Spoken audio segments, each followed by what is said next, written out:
पुढची बातमी पाहूयात। भाजपकडून 23 जणांचं 6 वर्षांसाठी निलंबन करण्यात आले। अधिकृत उमेदवाराविरोधात कारवाई करणं भोवलेलं आहे।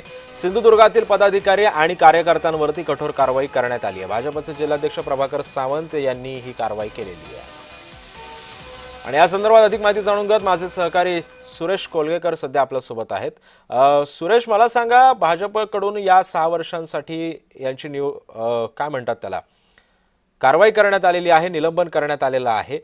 त्या 6 वर्षांनंतर यांना पुन्हा एकदा पक्षात घेतलं जाणार आहे का?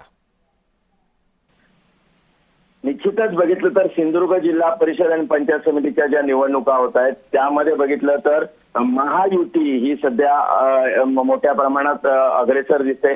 मात्र यामध्ये जे अधिकृत भाजपचे उमेदवार आहेत त्यांच्या विरोधात ज्यांनी उमेदवारी भरली असेल किंवा त्या संदर्भात काय कारवाई केली असेल तर त्या संदर्भात पक्षाने कठोर भूमिका घेत 23 जणांचं निलंबन हे भाजपा जिल्हाध्यक्ष प्रभाकर सावंत यांनी केलंय। आणि हे निलंबन असेल ते 6 वर्षासाठी असेल।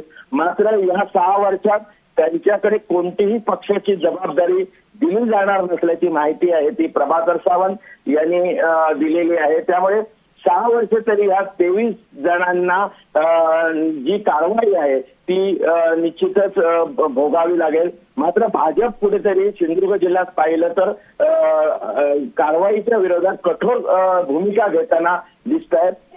त्यामुळे सिंधुदुर्गात बघितलं तर सध्या भाजपची ही जी कारवाई ती मोठी कारवाई मानली जाते। नक्कीच, धन्यवाद सुरेश, तुम्ही दिलेल्या सविस्तर माहितीबद्दल।